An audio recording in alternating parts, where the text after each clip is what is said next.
함께 사도신경으로 신앙 고백하시겠습니다. 나는 전능하신 아버지 하나님 천지의 창조주를 믿습니다. 나는 그의 유일하신 아들 우리 주 예수 그리스도를 믿습니다. 그는 성령으로 잉태되어 동정녀 마리아에게서 나시고 본디오 빌라도에게 고난을 받아 십자가에 못 박혀 죽으시고 장사된 지 사흘 만에 죽은 자 가운데서 다시 살아나셨으며 하늘에 오르시어 전능하신 아버지 하나님 우편에 앉아 계시다가 거기로부터 살아있는 자와 죽은 자를 심판하러 오십니다. 나는 성령을 믿으며 거룩한 공교회와 성도의 교제와 죄를 용서받는 것과 몸의 부활과 영생을 믿습니다. 아멘. 우리 함께 찬송가 352장 찬송가 352장 십자가 군병들아 주 위에 일어나 찬송가 352장 우리 함께 찬송하도록 하겠습니다. 352장입니다.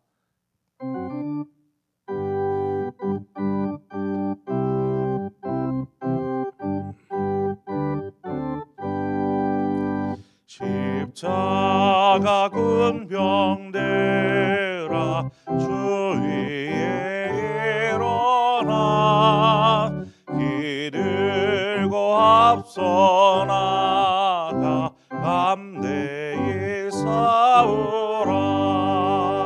주께서 승전하고 영광을 얻도록 그 군대 거느리사 이기게 하시네. 십자가 군병들아 주 위에 일어나 그 나팔 소리 듣고 곧 나가 싸우라. 수 없는 원수 앞에 저 따라갈 때에 주 예수 힘을 주사 강하게 하시네. 십자가 군병들아 주 위에 일어나 힘님이 부족하니 주 권능 믿으라. 복음의 갑주 입고 늘 기도하면서 너 맡은 자리에서 충성을 다하라. 십자가 군병들아 주 위에 일어나 이날에 접전하고 곡해가 부르라.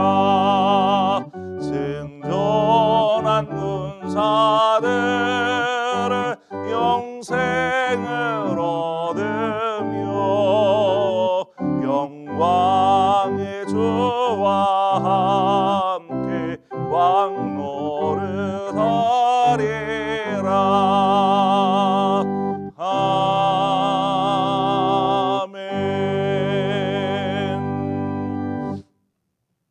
하나님 말씀 보겠습니다. 열왕기상 20장 13절에서 21절의 말씀입니다. 열왕기상 20장 13절에서 21절의 말씀입니다.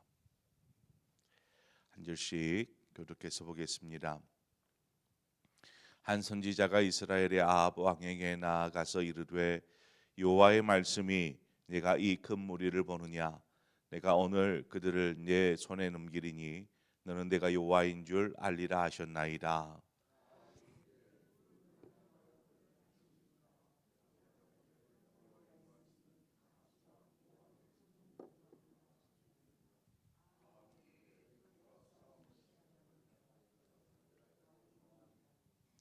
아합이 이에 각 지방 고관의 청년들을 계수하니 232명이요 그 외에 모든 백성 곧 이스라엘의 모든 자손을 계수하니 7,000명이더라.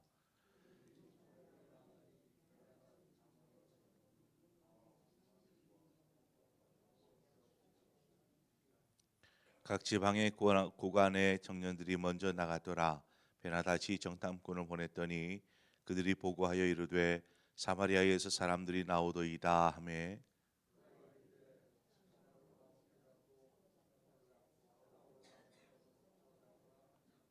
각 지방 고관의 청년들과 그들을 따르는 군대가 성읍에서 나가서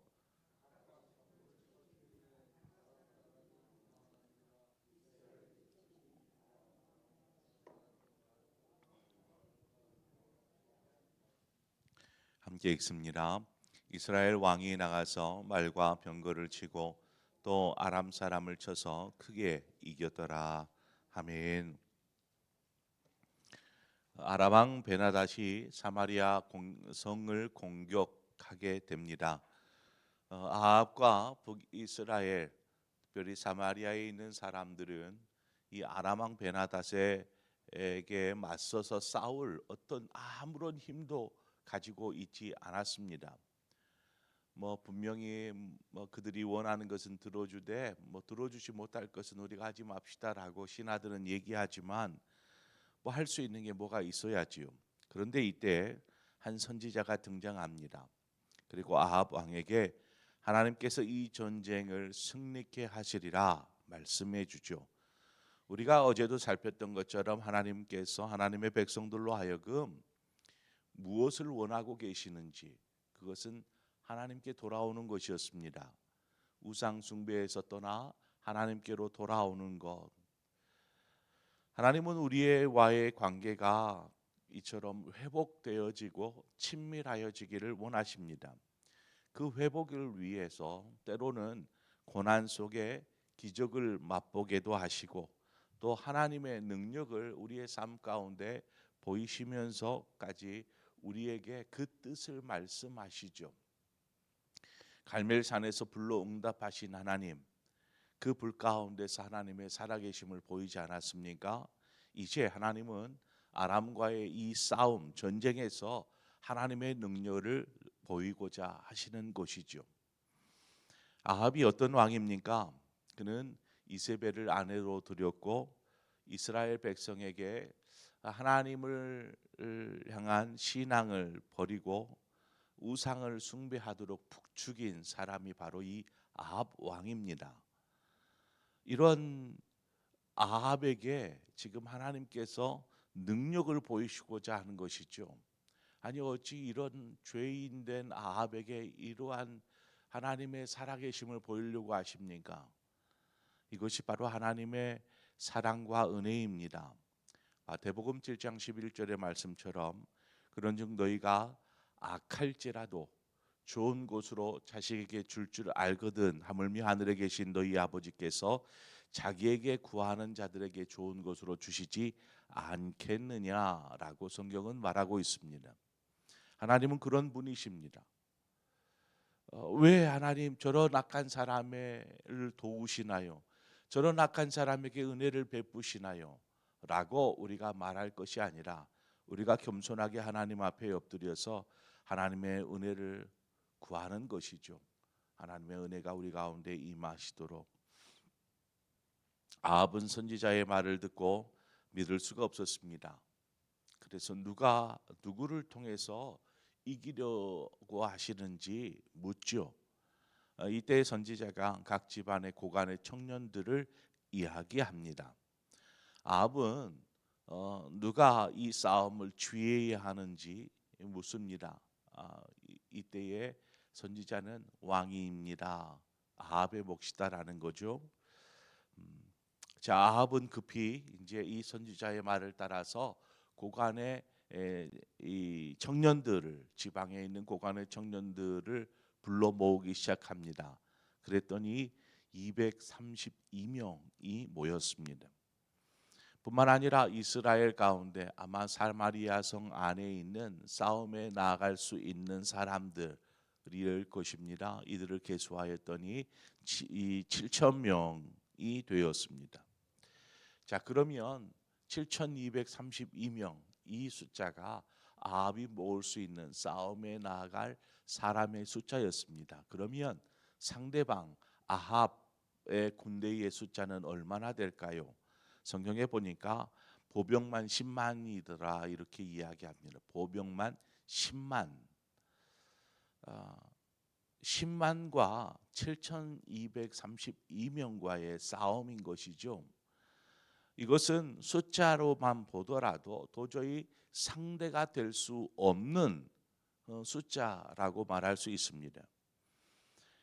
자, 왜 하나님은 이런 싸움을 싸우게 하시는 것일까 생각해 보아야 합니다.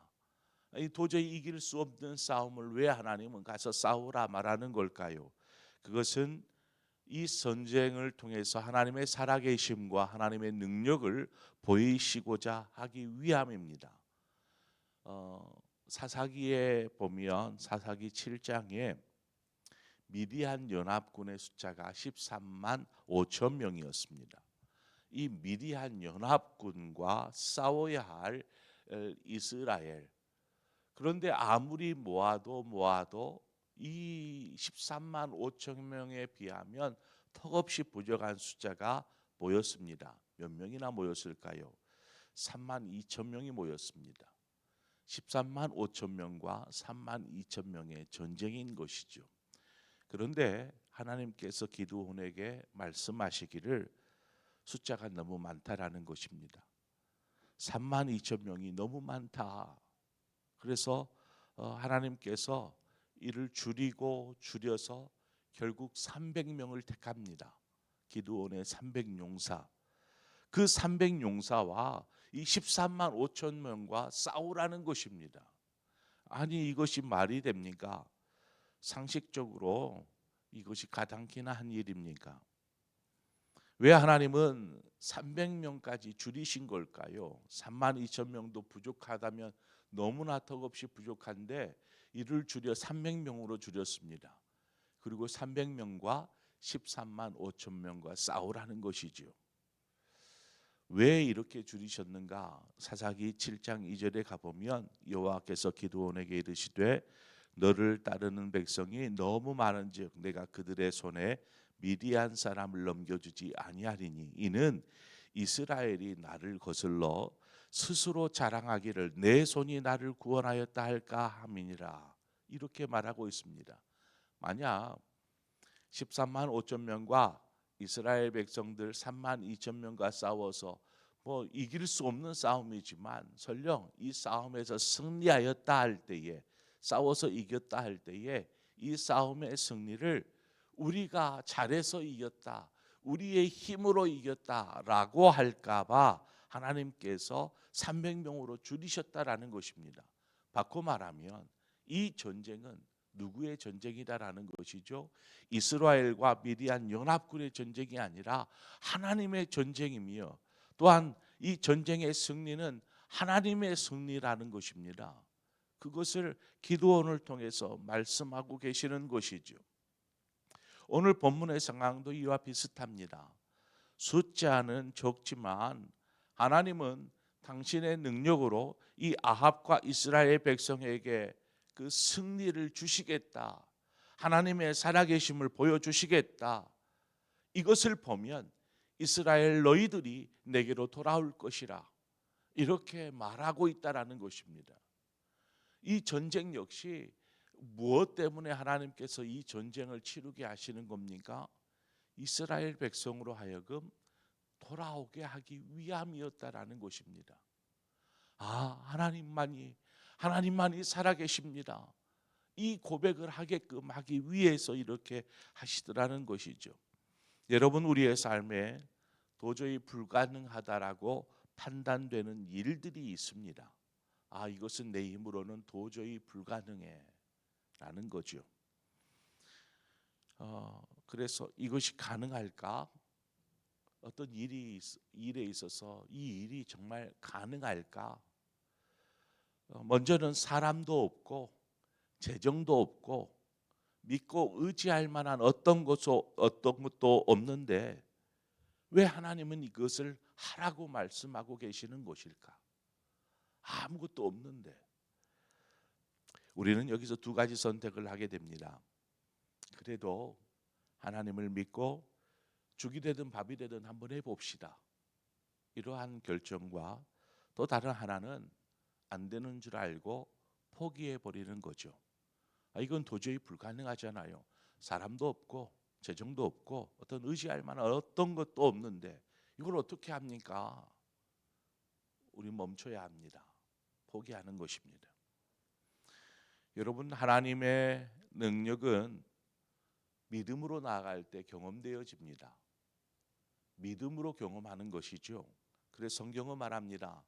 할 수 있거든이 무슨 말이냐? 믿는 자에게는 능치 못함이 없느니라. 믿는 자에게 능치 못함이 없느니라 말씀합니다. 믿음이 있는 사람은 기적을 만듭니다. 실패할 것을 염려하기보다 믿음으로 나아갈 때 우리는 하나님의 살아계심을 경험하게 되는 것이죠. 그런데 하나님의 살아계심을 한 번도 경험해 보지 못할 수 있습니다. 왜요? 자신의 생각이 이것은 가능하다 하면 진행하고 불가능하다 싶으면 멈춰버리는 것입니다.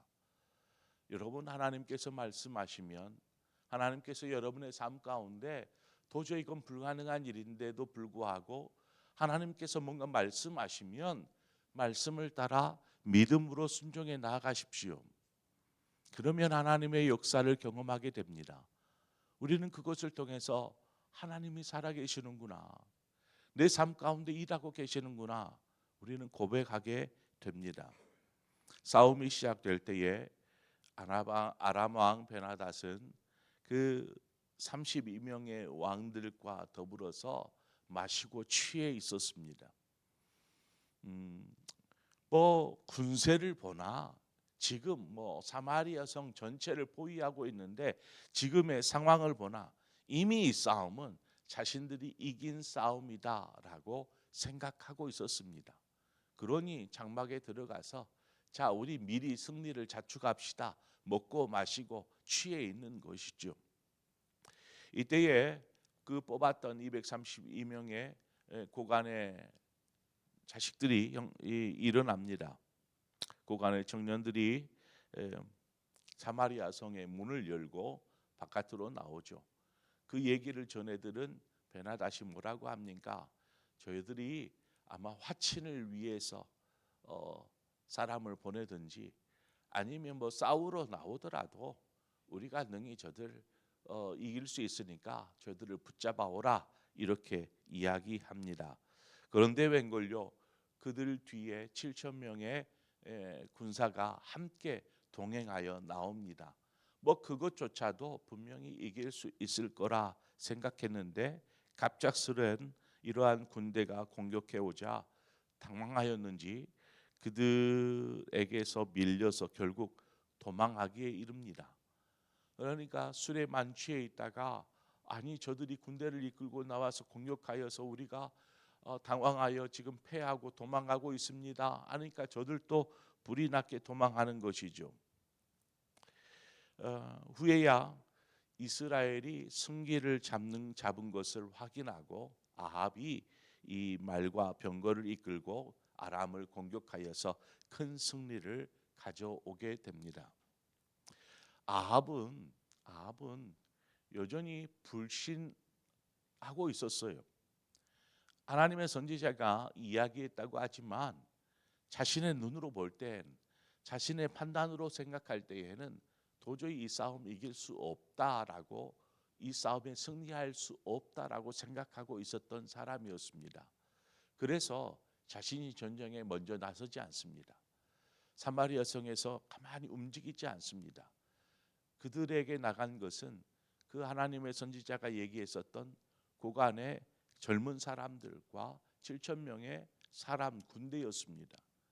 그들이 막 박차고 나가서 그들을 에워싸고 있는 이 아람의 군대와 싸워서 막 이기고 저들이 도망하는 모습을 지켜보고 나서야 비로소 이제 전장에 참여하는 것이죠. 그는 상황을 관망하다가 아람군이 도망하자 이제 전쟁에 출전합니다. 여러분, 우리의 신앙은 어떻습니까? 우리의 신앙, 우리는 믿음으로 우리의 삶의 자리에서 살아가고 있는지, 아니면 우리의 판단과 생각과 경험에 비추어서 이것은 가능해 할 때에 일하며 나아가고 있는지, 무엇보다도 아합처럼 하나님의 선지자의 말을 믿지 못하여서 그저 그냥 상황을 지켜보다가 이제 될성 싶으니까 움직이고 있는지, 우리는 믿음 없는 자가 아니라 믿는 자가 되어야 합니다. 담대하게 믿음으로 삶의 자리로 여러분 나아가십시오. 하나님께서 행하시는 놀라운 일들을 보게 될 것입니다. 일평생토록 하나님의 살아계심을 경험해 보지 못하고 신앙생활을 했다라고 말하면 그처럼 어리석은 것이 어디 있습니까? 우리는 하나님의 능력을 경험한 하나님의 자녀입니다. 분명히 성경은 말하지 않습니까? 능치 못함이 없다. 믿는 자에게는 구하라 그럼 주실 것이다. 믿음이 있는 자가 누릴 수 있고 믿는 자가 승리를 경험할 수 있습니다. 찬송했던 것처럼 십자가 군병들아 이제 믿음으로 일어나라, 승리하라 말씀하는 것처럼 이제 우리가 우리의 삶의 자리로 돌아갈 때에 하나님 믿음으로 나아가십시오. 이것이 나의 계획과 하나님의 뜻과 이것은 구분할 수 있어야 합니다. 내 생각 가지고 이거 해야지 생각하고 그것을 가지고 믿음으로 나가는 게 아니고 하나님의 뜻 앞에, 하나님의 말씀 앞에 믿음으로 나아갈 때에 우리는 하나님의 행하시는 놀라운 일들을 경험하게 될 줄 믿습니다. 이런 하나님의 능력을 경험하시는 저와 여러분의 삶이 되어지기를 축원합니다. 우리 함께 기도하겠습니다. 좋으신 하나님 아버지, 도저히 될 수 없는 상황, 도저히 이길 수 없는 상황, 도저히 할 수 없는 상황임에도 불구하고 하나님께서 하라고 명령하시고 말씀하신 것은 하나님의 살아계심을 보이심으로 우리로 하여금 하나님께로 돌아서서 하나님만이 우리의 삶의 주인입니다. 하나님만이 살아계십니다. 이 고백을 하도록 하기 위함인 것을 우리는 보게 됩니다. 아버지, 우리의 삶 속에서 일하시고 역사하여 주시는 그 하나님, 그 하나님을 우리가 살아가면서 경험하기를 원합니다. 오늘 말씀 가운데에서도 하나님께서 분명하게 말씀하였지만 믿지 못한다면 우리는 그 승리를 맛볼 수도 없고 결국 아람의 그 속국으로 변화되어 버릴 수밖에 없는 상황임에도 불구하고 하나님 믿음으로 움직여 나아갈 때에 하나님의 놀라운 그 승리를 경험하게 하시는 아버지, 이제는 그 오늘 본문의 말씀이 우리의 삶에서 경험되어지는 말씀이 되게 하여 주시어서 승리의 찬송을 하나님께 영광 올려드리는 우리 모두의 삶이 되게 하여 주옵소서. 예수님의 이름으로 기도합니다. 아멘. 오늘 이 시간 우리 함께 우리 교회를 위해서 기도하도록 하겠습니다. 우리 교회, 우리 다음 세대들을 위해서 여러분 기도해 주십시오. 영유아, 유치, 아동, 중고, 청년에 이르는 우리 다음 세대들을 하나님 기억하여 주시고 저들이 믿음 안에서 잘 자라나는 믿음의 자녀들 되게 하여 주옵소서. 저들 가운데 이 땅의 영적인 지도자들, 또 이 땅의 지도자들이 많이 나올 수 있도록 하나님 도와주시옵소서. 또한 우리 8전도회, 7전도회, 6전도에 이르는 우리 3, 4, 50 세대가 일어서는 교회가 되게 하여 주옵소서. 함께 모여서 함께 주의 나라를 위해서, 주의 몸된 교회를 위해서 함께 움직여 갈 수 있는 그런 우리 전도회가 될 수 있도록 우리 각 전도회를 위해서도 함께 기도해 주시고 특별히 우리 환우들을 위해서 기도해 주시기를 바랍니다. 우리 교회 여러 환우들 가운데 많이 힘겨워하는 성도들이 있습니다. 특별히 우리 이재현 지휘자를 위해서 기도해 주십시오. 이제 출산을 했지만 여전히 몸이 많이 좋지 않은 상황에 있습니다. 회복이 잘 되어지지 않고 있어서 위에서 우리의 기도가 좀 필요합니다. 위에서 여러분 함께 기도해 주시기를 바라고, 또 다른 환우들을 위해서도 생각나시는 대로 기도해 주시기를 바랍니다. 우리 함께 기도하겠습니다. 주신 하나님 아버지, 은혜를 감사합니다. 하나님께서 행하시는 일은 우리가 능히 헤아릴 수 있는 그 헤아림으로 일하시지 아니하고